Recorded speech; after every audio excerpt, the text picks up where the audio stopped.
ಗೃಹಲಕ್ಷ್ಮಿ ಯೋಜನೆ ಫಲಾನುಭವಿಗಳಿಗೆ ಮುಖ್ಯವಾದ ಮಾಹಿತಿ. ಕಾಂಗ್ರೆಸ್ ಸರ್ಕಾರದ ಗ್ಯಾರಂಟಿ ಭರ್ಜರಿ ಯಶಸ್ಸು. 98,954 ಕೋಟಿ ರೂಪಾಯಿ ಇಲ್ಲಿಯವರೆಗೆ ಬಿಡುಗಡೆ. ಎಚ್ ಎಂ ರೇವಣ್ಣವರ ಹೇಳಿಕೆ. ಇದೇ ಮಧ್ಯೆ ಮಹಿಳೆಯರೇ ಎಚ್ಚರ. ಗೃಹಲಕ್ಷ್ಮಿ ಫಲಾನುಭವಿಗಳೇ, ಇವರಿಗೆ ಟಾರ್ಗೆಟ್. ಸಾವಿರಾರು ಮಹಿಳೆಯರಿಗೆ ಕೋಟಿ ಕೋಟಿ ಪಂಗನಾಮ. ಗೃಹಲಕ್ಷ್ಮಿ ಯೋಜನೆ ಹಣವನ್ನು ಕಳೆದುಕೊಂಡು ಕಂಗಾಲು ಆದ ಬೆಳಗಾವಿಯ ಮಹಿಳೆಯರು. ಎಲ್ಲ ಮಾಹಿತಿ ಬಂದಿವೆ ಸ್ನೇಹಿತರೆ. ಸತತವಾಗಿ ಇಳಿಕೆ ಕಂಡಂತ ಚಿನ್ನ ಏಕಾಏಕಿ ಏರಿಕೆಯಾಗಿದೆ. ಚಿನ್ನ ಖರೀದಿ ಮಾಡುವ ಬಗ್ಗೆ ಮುಖ್ಯವಾದ ಸೂಚನೆ. ಇದೇ ಮಧ್ಯೆ ದೇಶದ ರೈತರಿಗೆ ಗುಡ್ ನ್ಯೂಸ್ ಕೊಟ್ಟ ಕೇಂದ್ರದ ಸರ್ಕಾರ. ವರ್ಷಕ್ಕೆ 36,000 ರೂಪಾಯಿ ಹಣ ನೇರವಾಗಿ ಜಮಾ. ಯಾವ ರೀತಿ ಅರ್ಜಿ ಸಲ್ಲಿಕೆ ಮಾಡಬೇಕು, ಅರ್ಹತೆ ಏನು, ನಿಯಮವೇನು, ಎಲ್ಲ ಸುದ್ದಿ ನೋಡೋಣ ಸ್ನೇಹಿತರೆ. ಇನ್ನು ಡಿ ಕೆ ಶಿವಕುಮಾರ್ ಸಿಎಂ ಆಗಲ್ಲ, ಜಾರಕಿಹೊಳಿ ಸಿಎಂ ಆಗಲ್ಲ, ಇವರೇ ಮುಖ್ಯಮಂತ್ರಿ ಆಗುತ್ತಾರೆ ಎಂದು ಯತ್ನಾಳ್ ಅವರ ಸ್ಫೋಟಕ ಭವಿಷ್ಯ.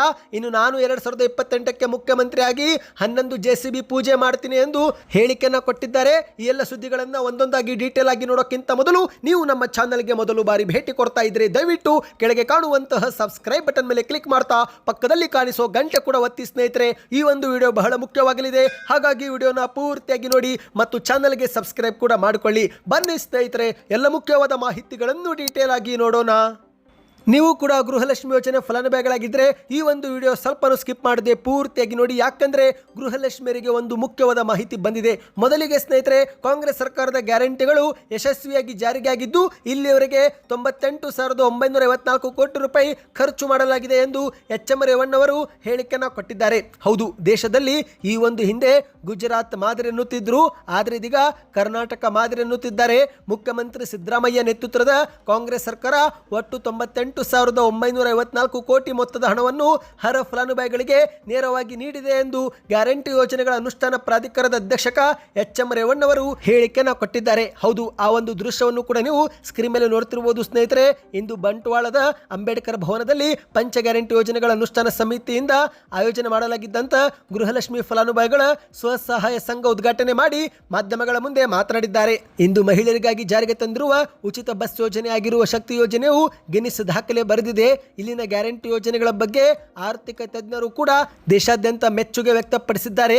ಇಂದು ದೇಶದಲ್ಲಿ ಗರಿಷ್ಠ ಜನಪರ ಯೋಜನೆಗಳನ್ನು ಅನುಷ್ಠಾನಗೊಳಿಸಿದ ಹೆಗ್ಗಳಿಕೆ ಕರ್ನಾಟಕಕ್ಕಿದ್ದರೆ ರಕ್ತ ಕ್ರಾಂತಿ ಇಲ್ಲದೆ ಭೂ ಮಸೂದೆ ಕಾಯ್ದೆ ಸಮರ್ಪಕವಾಗಿ ಅನುಷ್ಠಾನಗೊಳಿಸಿದ ಕೀರ್ತಿ ಈ ಜಿಲ್ಲೆಗೆ ಇದೆ. ಪಂಚ ಗ್ಯಾರಂಟಿ ಯೋಜನೆಗಳಲ್ಲಿ ಅತಿ ಹೆಚ್ಚು ಫಲಾನುಭವಿಗಳು ಇದೇ ಜಿಲ್ಲೆಯಲ್ಲಿ ಇದ್ದಾರೆ ಎಂದು ಎಚ್ ಎಂ ರೇವಣ್ಣವರು ಹೇಳಿಕೆಯನ್ನು ಕೊಟ್ಟಿದ್ದಾರೆ. ನಾವು ಜನರ ಬದುಕಿನೊಂದಿಗೆ ರಾಜಕೀಯ ಮಾಡಿದರೆ ಬಿಜೆಪಿಯು ಜನರ ಭಾವನೆಯೊಂದಿಗೆ ರಾಜಕೀಯ ಮಾಡುತ್ತಿದೆ ಎಂದು ವಾಗ್ದಾಳಿ ಮಾಡಿದ್ದಾರೆ. ಗ್ಯಾರಂಟಿ ಯೋಜನೆ ಬಗ್ಗೆ ಟೀಕೆ ಮಾಡಿದಂತ ಪ್ರಧಾನಿ ನರೇಂದ್ರ ಮೋದಿ ಅವರು ಇದೀಗ ತಮ್ಮದೇ ಬಿಜೆಪಿಯ ಪ್ರಣಾಳಿಕೆಯಲ್ಲಿ ನಮ್ಮದೇ ಗ್ಯಾರಂಟಿ ನಕಲು ಮಾಡಿ ಪ್ರಕಟಿಸಿದ್ದಾರೆ ಎಂದು ಲೇವಡಿಯನ್ನ ಮಾಡಿದ್ದಾರೆ ಸ್ನೇಹಿತರೆ.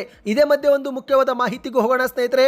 ನೀವು ಕೂಡ ಗೃಹಲಕ್ಷ್ಮಿ ಯೋಜನೆ ಫಲಾನುಭವಿಗಳಾಗಿದ್ರೆ ಎಚ್ಚರ ಎಚ್ಚರ. ಯಾಕಂದ್ರೆ ಬೆಳಗಾವಿಯಲ್ಲಿ ಗೃಹಲಕ್ಷ್ಮಿ ಯೋಜನೆ ಫಲಾನುಭವಿಗಳನ್ನೇ ಟಾರ್ಗೆಟ್ ಮಾಡಿ ಅವರಿಂದ ಹಣ ಪಡೆದು ಕೋಟಿ ಕೋಟಿ ಹಣ ಪಡೆದು ಪಂಗನಾಮ ಹಾಕಿ ಓಡಿ ಹೋಗಿದ್ದಾರೆ. ಹೌದು, ಗೃಹಲಕ್ಷ್ಮಿ ಹಣವನ್ನ ಕಳೆದುಕೊಂಡು ಮಹಿಳೆಯರು ಕಂಗಾಲಾಗಿದ್ದಾರೆ. ಹೌದು ಸ್ನೇಹಿತರೆ, ಬೆಳಗಾವಿಯಲ್ಲಿ ವ್ಯಕ್ತಿಯೊಬ್ಬನು ಬಡ ಮಹಿಳೆಯರನ್ನೇ ಟಾರ್ಗೆಟ್ ಮಾಡಿ ಅದರಲ್ಲೂ ವಿಶೇಷವಾಗಿ ಗೃಹಲಕ್ಷ್ಮಿ ಯೋಜನೆಯ 2,000 ರೂಪಾಯಿ ಹಣವನ್ನು ಪಡೆಯುತ್ತಿರುವ ಮಹಿಳೆಯರನ್ನೇ ಟಾರ್ಗೆಟ್ ಮಾಡಿ ಕೋಟ್ಯಾಂತರ ರೂಪಾಯಿ ವಂಚನೆ ಮಾಡಿ ಓಡಿ ಹೋಗಿದ್ದಾರೆ. ಹೌದು, ಮಹಾರಾಷ್ಟ್ರದ ಮೂಲದ ಬಾಬಾ ಸಾಹೇಬ್ ಕೊಳೆಕರ್ ಎಂಬ ಒಂದು ವ್ಯಕ್ತಿಯ ಮೇಲೆ ಈಗ ಆರೋಪ ಕೇಳಿ ಬಂದಿದೆ ಸ್ನೇಹಿತರೆ. ಹೆಚ್ಚಾಗಿ ಗೃಹಲಕ್ಷ್ಮಿ ಯೋಜನೆ ಲಾಭ ಪಡೆಯುತ್ತಿರುವ ಮಹಿಳೆಯರನ್ನೇ ಇವರು ಟಾರ್ಗೆಟ್ ಮಾಡಿದ್ದರಂತೆ. ಲೂಟಿ ಮಾಡಿ ಇದೀಗ ಎಸ್ಕೇಪ್ ಆಗಿದ್ದಾನೆ. ಹೌದು, ಲೂಸ್ ಅಗರಬತ್ತಿ ಪ್ಯಾಕ್ ಮಾಡುವ ಕೆಲಸದ ಆಮಿಷ ತೋರಿಸಿ ಕೋಟ್ಯಾಂತರ ರೂಪಾಯಿ ವಂಚನೆ ಮಾಡಿ ಓಡಿ ಹೋಗಿದ್ದಾನೆ ಎಂದು ಹೇಳಲಾಗುತ್ತಿದೆ ಸ್ನೇಹಿತರೆ. ಮೊದಲಿಗೆ ಮಹಿಳೆಯರಿಗೆ ID ಕಾರ್ಡ್ ಮಾಡಿಸಿಕೊಳ್ಳಲು ಮಹಿಳೆಯರಿಂದ 2,500 ರೂಪಾಯಿ ಹಣ ಪಡೆದುಕೊಂಡಿದ್ದು, ನಂತರ ಒಂದು ID ಕಾರ್ಡ್ಗೆ 20 ದಿನಕ್ಕೆ 3,000 ರೂಪಾಯಿ ಕೊಡುತ್ತೇನೆ ಎಂದು ಭರವಸೆ ಕೊಟ್ಟಿದ್ದಾನಂತೆ.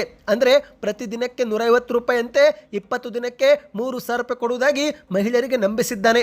ವಂಚಕನ ಮಾತಿಗೆ ಮರುಳಾಗಿ ಹಣದ ಆಸೆಗೆ ಬಿದ್ದು ಒಬ್ಬೊಬ್ಬ ಮಹಿಳೆಯರಿಂದ 20ರಿಂದ 30ರವರೆಗೆ ID ಕಾರ್ಡ್ ಮಾಡಿಸಿಕೊಂಡಿದ್ದಾನೆ ಸ್ನೇಹಿತರೆ. ಅದರಲ್ಲಿ ಒಬ್ಬ ಮಹಿಳೆಯು ಅಂದಾಜು 75,000ವರೆಗಿನ ಹೆಚ್ಚಿನ ಹಣವನ್ನ ಕಳೆದುಕೊಂಡಿದ್ದಾರೆ. ಅಂದಹಾಗೆ ಸ್ನೇಹಿತರೆ, ಒಂದು ID ಕಾರ್ಡ್ ಮಾಡಿಸಲು 2,500 ರೂಪಾಯಿ ವಸೂಲಿ ಮಾಡಿದ್ದು ಈ ರೀತಿ 8,000 ಮಹಿಳೆಯರಿಗೆ ಮೋಸವಾಗಿದೆ ಸ್ನೇಹಿತರೆ. ಬೆಳಗಾವಿ ಜಿಲ್ಲೆಯಲ್ಲಿ ಅಂದಾಜು 8,000ಕ್ಕೂ ಅಧಿಕ ಮಹಿಳೆಯರಿಗೆ ಈ ಒಂದು ವಂಚನೆ ಮಾಡಲಾಗಿದೆ. ಈ ಮೂಲಕ 12 ಕೋಟಿ ರೂಪಾಯಿವರೆಗೆ ಹಣ ವಂಚನೆ ಮಾಡಿರುವುದು ಬಯಲಾಗಿದೆ. ಗೃಹಲಕ್ಷ್ಮಿ ಬಳಕೆಗೆ ಕೂಡಿಟ್ಟ ಹಣವನ್ನ ಲಪಟಾಯಿಸಿ ಈಗ ಆ ಒಬ್ಬ ವ್ಯಕ್ತಿ ಪರಾರಿಯಾಗಿದ್ದಾನೆ. ವಂಚಕನ ಮಾತು ನಂಬಿ ಸಾವಿರಾರು ಮಹಿಳೆಯರು ಇದೀಗ ಬೀದಿಗೆ ಬಂದಿದ್ದಾರೆ. ಹೌದು ಗೆಳೆಯರೆ, ಮುಖ್ಯವಾಗಿ ಗೃಹಲಕ್ಷ್ಮಿಯರಿಗೆ ಟಾರ್ಗೆಟ್ ಮಾಡಿದ್ರು ಎಂದು ಹೇಳಲಾಗುತ್ತಿದೆ. ಹೇಳಲಾಗುತ್ತಿದೆ ಸ್ನೇಹಿತರೆ. ಈಗ ಸದ್ಯ ಮಹಿಳೆಯರು ನಮಗೆ ಸೂಕ್ತ ನ್ಯಾಯ ಕೊಡಿಸಬೇಕು ಎಂದು ನೂರಾರು ಮಹಿಳೆಯರು ಬೆಳಗಾವಿಯ ಡಿಸಿ ಕಚೇರಿಯ ಮೆಟ್ಟಿಲೇರಿದ್ದಾರೆ. ವಂಚಿತನ ವಿರುದ್ಧ ಸೂಕ್ತ ಕ್ರಮ ತೆಗೆದುಕೊಳ್ಳಬೇಕು ಎಂದು ಮಹಿಳೆಯರು ಮನವಿ ಕೂಡ ಮಾಡಿಕೊಂಡಿದ್ದಾರೆ. ನೀವು ಸ್ಕ್ರೀನ್ ಮೇಲೆ ದೃಶ್ಯ ನೋಡ್ತಿರ್ಬೋದು ಸ್ನೇಹಿತರೆ. ನೋಟಿಸ್ ಅನ್ನು ಹಿಡಿದು ಮಹಿಳೆಯರು ಆ ಒಂದು ವ್ಯಕ್ತಿಯನ್ನ ವಂಚನೆ ಮಾಡಿದ ವ್ಯಕ್ತಿಯನ್ನ ಅವನ ವಿರುದ್ಧ ಕ್ರಮ ತೆಗೆದುಕೊಳ್ಳಬೇಕು ಎಂದು ದೂರಿದ್ದಾರೆ ಸ್ನೇಹಿತರೆ. ಸದ್ಯ ಪ್ರಕರಣ ಬಗ್ಗೆ ಪತ್ತೆ ಮಾಡಲು ಪೊಲೀಸರು ವಿಶೇಷ ತಂಡ ರಚನೆ ಮಾಡಿರುವುದಾಗಿ ಹೇಳಿದ್ದಾರೆ ಸ್ನೇಹಿತರೆ. ಇದೊಂದು ಮುಖ್ಯವಾದ ಮಾಹಿತಿಯಾಗಿತ್ತು. ಇನ್ನಿದೀಗ ಮತ್ತೊಂದು ಮುಖ್ಯವಾದ ಮಾಹಿತಿಗೆ ಹೋಗೋಣ. ಸತತವಾಗಿ ಇಳಿಕೆ ಕಂಡಂತ ಚಿನ್ನ ಇದೀಗ ಏರಿಕೆಯತ್ತ ಸಾಗುತ್ತಿದೆ. ಹೌದು ಸ್ನೇಹಿತರೆ, ಮತ್ತೊಮ್ಮೆ ಚಿನ್ನ ಈಗ ಏರಿಕೆ ಕಾಣುವುದು ಶುರುವಾಗಿದೆ. ಕಳೆದ 10 ದಿನಗಳಲ್ಲಿ ಚಿನ್ನದ ಬೆಲೆ ಭರ್ಜರಿ ಇಳಿಕೆ ಕಂಡಿದೆ. 1,32,000 ರೂಪಾಯಿ ಇದ್ದಂಥ ಚಿನ್ನ ಕುಸಿದು 1,22,000 ರೂಪಾಯಿವರೆಗೆ ಬಂದಿತ್ತು. ಇದೀಗ ಮತ್ತೆ ಚಿನ್ನದಲ್ಲಿ ಏರಿಕೆ ನಾವು ಈಗ ಕಾಣುತ್ತಿದ್ದೇವೆ. ಹೌದು ಗೆಳೆಯರೆ, ನೀವೇನಾದರೂ ಚಿನ್ನ ಖರೀದಿ ಮಾಡಲು ಯೋಚನೆ ಮಾಡುತ್ತಿದ್ರೆ ಇದೊಂದು ಉತ್ತಮ ಸಮಯವೆಂದು ಹೇಳಲಾಗುತ್ತಿದೆ. ಯಾಕಂದ್ರೆ ಚಿನ್ನ ಇದೀಗ ಇಳಿಕೆ ಮುಗಿಸಿ ಮತ್ತೆ ಏರಿಕೆಯತ್ತ ಸಾಗುತ್ತಿದೆ. ಚಿನ್ನದ ಬೆಲೆ ನಿಜಕ್ಕೂ ಈಗ ಬೇಜಾರಾಗುವಂತೆ ಮಾಡಿದೆ. ಯಾಕಂದ್ರೆ ಬಡ ಮತ್ತು ಮಧ್ಯಮ ವರ್ಗದವರಿಗೆ ಚಿನ್ನ ಖರೀದಿ ಮಾಡುವುದು ಕಷ್ಟಕರವಾಗಿದೆ. ಇದೀಗ ಮತ್ತೆ ಚಿನ್ನದ ಬೆಲೆಯಲ್ಲಿ ಕೊಂಚ ಏರಿಕೆ ಕಂಡಿದೆ. ಹೌದು, 24 ಕ್ಯಾರೆಟ್ ಚಿನ್ನ ಪ್ರತಿ ಗ್ರಾಮ್ಗೆ ಅಕ್ಟೋಬರ್ 29ರ ಮಾಹಿತಿ ಪ್ರಕಾರ 12,158 ರೂಪಾಯಿ ಆಗಿದೆ. ಇದೇ ಚಿನ್ನ ನಿನ್ನೆ 12,082 ಆಗಿತ್ತು. ಅಂದ್ರೆ ಪ್ರತಿ ಗ್ರಾಮ್ಗೆ ಒಂದೇ ದಿನದಲ್ಲಿ 76 ರೂಪಾಯಿ ಏರಿಕೆ ಕಂಡಿದೆ. ಅಂದ್ರೆ 10 ಗ್ರಾಮ್ಗೆ 760 ರೂಪಾಯಿ, 100 ಗ್ರಾಮ್ಗೆ 7,600 ರೂಪಾಯಿ ಏರಿಕೆ ಕಂಡಿದೆ. ಇದೀಗ 24 ಕ್ಯಾರೆಟ್ 10 ಗ್ರಾಮ್ ಚಿನ್ನ 1,21,580 ಎಂದು ಹೇಳಲಾಗಿದೆ. ಇದೇ ಚಿನ್ನ ನಿನ್ನೆ 1,20,820 ರೂಪಾಯಿ ಆಗಿತ್ತು. ಅಂದರೆ ಒಂದೇ ದಿನದಲ್ಲಿ 10 ಗ್ರಾಮ್ನಲ್ಲಿ 760 ರೂಪಾಯಿ ಏರಿಕೆಯಾಗಿದೆ. ಸತತವಾಗಿ ಕುಸಿದಂತ ಚಿನ್ನ ಇಂದು ಮತ್ತೆ ಏರಿಕೆ ಕಂಡಿದೆ ಸ್ನೇಹಿತರೆ. ಚಿನ್ನ ಖರೀದಿ ಮಾಡಲು ಇದೊಂದು ಉತ್ತಮ ಸಮಯವೆಂದೇ ಹೇಳಲಾಗಿದೆ. ಇನ್ನು ನಿಮ್ಮ ಪ್ರಕಾರ ಚಿನ್ನದ ಬೆಲೆ ಇನ್ನಷ್ಟು ಕುಸಿಯಬೇಕು ಅಥವಾ ಏರಿಕೆ ಕಾಣಬೇಕು? ನಿಮ್ಮ ಅನಿಸಿಕೆ ಏನು ಎಂಬುದನ್ನು ಕಮೆಂಟ್ ಮಾಡಿ. ಇನ್ನು ಇದೀಗ ಮತ್ತೊಂದು ಮುಖ್ಯವಾದ ಮಾಹಿತಿಗೆ ಹೋಗೋಣ. ನೀವು ಕೂಡ ರೈತರಾಗಿದ್ದರೆ ಕಮೆಂಟ್ನಲ್ಲಿ ಗುಡ್ ನ್ಯೂಸ್ ಎಂದು ಕಮೆಂಟ್ ಮಾಡಿ. ಹೌದು, ಕೇಂದ್ರ ಸರ್ಕಾರದ ಯೋಜನೆಯಿಂದ ನಿಮಗೆ ಸಿಗುತ್ತೆ ಪ್ರತಿ ವರ್ಷಕ್ಕೆ 36,000 ರೂಪಾಯಿ. ಅಂದ್ರೆ ಪ್ರತಿ ತಿಂಗಳು 3,000 ರೂಪಾಯಿ ನಿಮ್ಮ ಬ್ಯಾಂಕ್ ಖಾತೆಗೆ ಬಂದು ಬೀಳಲಿದೆ. ಹೌದು, ಪ್ರಧಾನಿ ಮೋದಿ ನೇತೃತ್ವದ ಕೇಂದ್ರದ ಸರ್ಕಾರವು ರೈತರನ್ನು ಆರ್ಥಿಕವಾಗಿ ಸಬಲರನ್ನಾಗಿ ಮಾಡುವ ಉದ್ದೇಶದಿಂದ ಹಲವಾರು ಯೋಜನೆಗಳನ್ನು ಜಾರಿಗೆ ತಂದಿದೆ. ಪಿಎಂ ಕಿಸಾನ್ ಸಮ್ಮಾನ್ ನಿಧಿ ಯೋಜನೆ ಸೇರಿದಂತೆ PM Kisan credit card scheme, ಕೃಷಿ ಪಿಂಚಾಯಿ ಯೋಜನೆ ಸೇರಿದಂತೆ ಹಲವು ಯೋಜನೆಗಳನ್ನು ಜಾರಿಗೆ ಮಾಡಲಾಗಿದೆ. ಈಗ ಅದರಲ್ಲಿ ಪಿಎಂ ಕಿಸಾನ್ ಮಾನ್ಧನ್ ಯೋಜನೆಯು ಕೂಡ ಒಂದಾಗಿದ್ದು, ರೈತರು ಈ ಒಂದು ಯೋಜನೆ ಮೂಲಕ ತಮ್ಮ ಆರ್ಥಿಕ ಭದ್ರತೆಯನ್ನು ಖಾತ್ರಿಪಡಿಸಿಕೊಳ್ಳಬಹುದು. ಹೌದು ಸ್ನೇಹಿತರೆ, ಸೆಪ್ಟೆಂಬರ್ 2019ರಂದು ಈ ಒಂದು ಯೋಜನೆ ಪ್ರಾರಂಭ ಮಾಡಲಾಗಿದೆ. ಈ ಒಂದು ಸ್ಕೀಮ್ ಮೂಲಕ ರೈತರು ತಿಂಗಳಿಗೆ 3,000 ಹಣವನ್ನು ವೃದ್ಧಾಪ್ಯದಲ್ಲಿ ಪಡೆದುಕೊಳ್ಳಬಹುದು. ದೇಶದ ಸಣ್ಣ ಮತ್ತು ಅತಿ ಸಣ್ಣ ರೈತರಿಗೆ ತಮ್ಮ ವೃದ್ಧಾಪ್ಯ ಜೀವನದಲ್ಲಿ ಆರ್ಥಿಕ ಭದ್ರತೆ ಮತ್ತು ಸಾಮಾಜಿಕ ಸುರಕ್ಷತೆ ಒದಗಿಸಲು ಈ ಯೋಜನೆ ಜಾರಿಗೆ ಮಾಡಲಾಗಿದೆ. 60 ವರ್ಷ ಅಥವಾ ಅದಕ್ಕಿಂತ ಹೆಚ್ಚಿನ ವಯಸ್ಸು ಪೂರೈಸಿದ ರೈತರು ತಿಂಗಳಿಗೆ ಕನಿಷ್ಠ 3,000 ರೂಪಾಯಿ ಪಿಂಚಣಿಯನ್ನ ಈ ಒಂದು ಯೋಜನೆ ಮೂಲಕ ಪಡೆದುಕೊಳ್ಳಬಹುದು ಎಂದು ಹೇಳಲಾಗಿದೆ ಸ್ನೇಹಿತರೆ.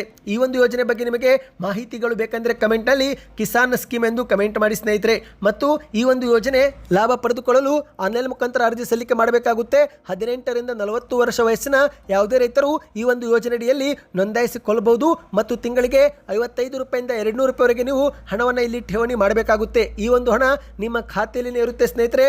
60 ವರ್ಷ ತುಂಬಿದ ನಂತರ ನಿಮಗೆ ಕೇಂದ್ರ ಸರ್ಕಾರದವರು ಕೂಡ ಸ್ವಲ್ಪ ಹಣ ಹಾಕಿ ತಿಂಗಳಿಗೆ 3,000 ರೂಪಾಯಿವರೆಗೆ ನಿಮಗೆ ಪಿಂಚಣಿಯನ್ನ ಕೊಡುತ್ತಾರೆ. ಈ ಬಗ್ಗೆ ಇನ್ನಷ್ಟು ಮಾಹಿತಿ ಬೇಕೆಂದರೆ ಕಮೆಂಟ್ ನಲ್ಲಿ ರೈತರ ಪಿಂಚಣಿ ಸ್ಕೀಮ್ ಎಂದು ಕಮೆಂಟ್ ಮಾಡಿ. ಇನ್ನಿದೀಗ ಕೊನೆಯ ಮುಖ್ಯವಾದ ಮಾಹಿತಿಗೆ ಹೋಗೋಣ ಸ್ನೇಹಿತರೆ. ಈಗ ರಾಜ್ಯದಲ್ಲಿ ಮುಖ್ಯಮಂತ್ರಿ ಬದಲಾವಣೆ ಚರ್ಚೆ ಭಾರಿ ಸದ್ದು ಮಾಡುತ್ತಿದ್ದು, ಇದೇ ಮಧ್ಯೆ ಯತ್ನಾಳ್ ಅವರು ಸ್ಫೋಟಕ ಭವಿಷ್ಯವನ್ನ ನುಡಿದಿದ್ದಾರೆ. ಹೌದು, ಡಿಕೆ ಶಿವಕುಮಾರ್ ಸಿಎಂ ಆಗಲ್ಲ, ಜಾರಕಿಹೊಳಿನೂ ಕೂಡ ಸಿಎಂ ಆಗೋಲ್ಲ, ಬ್ಲ್ಯಾಕ್ ಹಾರ್ಸ್ಗೆ ಸಿಎಂ ಪಟ್ಟ ಎಂದು ಬೆಳಗಾವಿಯಲ್ಲಿ ಹೇಳಿಕೆಯನ್ನು ಕೊಟ್ಟಿದ್ದಾರೆ. ಹೌದು, ಇದೀಗ ರಾಜ್ಯದಲ್ಲಿ ಸಿಎಂ ಬದಲಾವಣೆ ಮಾತುಗಳು ಜೋರಾಗಿ ಕೇಳಿ ಬರುತ್ತಿವೆ. ಒಂದು ಕಡೆಯಲ್ಲಿ ಡಿಕೆ ಶಿವಕುಮಾರ್ ಅವರ ಬಣ ಉತ್ಸಾಹದಲ್ಲಿದ್ದರೆ ಮತ್ತೊಂದೆಡೆಯಲ್ಲಿ ದಲಿತ ಸಿಎಂ ಆಗಬೇಕು ಎಂಬ ಕೂಗು ಕೂಡ ಕೇಳಿ ಬಂದಿದೆ. ಇದೇ ಮಧ್ಯೆ ಹಿಂದೂ ಫೈರ್ ಬ್ರ್ಯಾಂಡ್ ಆಗಿ ಗುರುತಿಸಿಕೊಂಡಿರುವ ಬಸವನಗೌಡ ಪಾಟೀಲ್ ಯತ್ನಾಳ್ ಅವರು ಸ್ಫೋಟಕ ಭವಿಷ್ಯವನ್ನು ನುಡಿದಿದ್ದಾರೆ. ಮುಖ್ಯಮಂತ್ರಿ ರೇಸ್ನಲ್ಲಿ ಯಾವ ನಾಯಕರು ಕೂಡ ಸಿಎಂ ಆಗುವುದಿಲ್ಲ, ಸಿಎಂ ಸ್ಥಾನ ಬ್ಲ್ಯಾಕ್ ಹಾರ್ಸ್ಗೆ ಸಿಗುತ್ತೆ ಎಂದು ಭವಿಷ್ಯವನ್ನು ನುಡಿದಿದ್ದಾರೆ. ಹೌದು ಗೆಳೆಯರೆ, ಶಾಸಕ ಬಸವನಗೌಡ ಯತ್ನಾಳ್ ಅವರು ಇದೀಗ ಉಪಮುಖ್ಯಮಂತ್ರಿ ಡಿಕೆ ಶಿವಕುಮಾರ್ ಅವರು ಸಿಎಂ ಆಗಲ್ಲ, ಸತೀಶ್ ಜಾರಕಿಹೊಳಿನೂ ಆಗಲ್ಲ, ಎಐಸಿಸಿ ಅಧ್ಯಕ್ಷ ಮಲ್ಲಿಕಾರ್ಜುನ್ ಖರ್ಗೆ ಅವರೇ ರಾಜ್ಯದ ಮುಖ್ಯಮಂತ್ರಿ ಆಗುತ್ತಾರೆ ಎಂದು ಮಾಧ್ಯಮಗಳ ಮುಂದೆ ತಿಳಿಸಿದ್ದಾರೆ. ಮಲ್ಲಿಕಾರ್ಜುನ್ ಖರ್ಗೆ ಅವರೇ ರಾಜ್ಯದ ಮುಖ್ಯಮಂತ್ರಿ ಆಗಬೇಕು ಎಂದು ಹಲವು ವರ್ಷಗಳಿಂದ ಅವರು ಕಾಯುತ್ತಿದ್ದು, ಹಾಗಾಗಿನೇ ಅವರಿಗೇನೆ ಈ ಒಂದು ಪಟ್ಟ ಹೋಗುತ್ತೆ ಎಂದು ಹೇಳಿಕೆಯನ್ನು ಕೊಟ್ಟಿದ್ದಾರೆ. ಇನ್ನು ಇದೇ ನಡುವೆ ತಮ್ಮ ಒಂದು ಭವಿಷ್ಯ ಕುರಿತಂತೆಯೂ ಕೂಡ ಮಾತನಾಡಿ 2028ಕ್ಕೆ ನಾನೇ ಸಿಎಂ ಆಗೋದು ಖಂಡಿತ ಎಂದು ವಿಶ್ವಾಸವನ್ನು ಕೂಡ ವ್ಯಕ್ತಪಡಿಸಿದ್ದಾರೆ. ಹೌದು, 2028ಕ್ಕೆ ನಾನು ಮುಖ್ಯಮಂತ್ರಿಯಾಗಿ ಒಟ್ಟು 11 JCBಗಳನ್ನು ನಾನು ಪೂಜೆ ಮಾಡ್ತೀನಿ, ಸಿಎಂ ಕಚೇರಿ ಒಳಗೆ ಹೋಗ್ತೀನಿ, ಬಿಜೆಪಿಯಲ್ಲಿ ಇದ್ರೂ ಹೋಗ್ತೀನಿ, ಬಿಜೆಪಿಯಲ್ಲಿ ಇಲ್ಲದಿದ್ರೂ ನಾನು ಹೋಗ್ತೀನಿ ಎಂದು ಹೇಳಿಕೆಯನ್ನು ಕೊಟ್ಟಿದ್ದಾರೆ. ಇದೇ ವೇಳೆ ಮತ್ತೆ ಮುಂದುವರೆದು ಮಾತನಾಡಿ ನರೇಂದ್ರ ಮೋದಿಯವರ ಬಳಿಕ ಯೋಗಿ ಆದಿತ್ಯನಾಥ್ ದೇಶದ ಪ್ರಧಾನಿ ಆಗಬೇಕೆಂಬ ಜನರ ಭಾವನೆ ಇದೆ. ಅದೇ ರೀತಿ ಕರ್ನಾಟಕದಲ್ಲಿ ಈ ಭ್ರಷ್ಟ ಸರ್ಕಾರ ಹೋದ ಮೇಲೆ ಯತ್ನಾಳ್ ಅವರೇ ಮುಖ್ಯಮಂತ್ರಿ ಆಗಬೇಕು ಅನ್ನೋದು ಕೂಡ ರಾಜ್ಯದ ಜನರ ಭಾವನೆಯಾಗಿದೆ.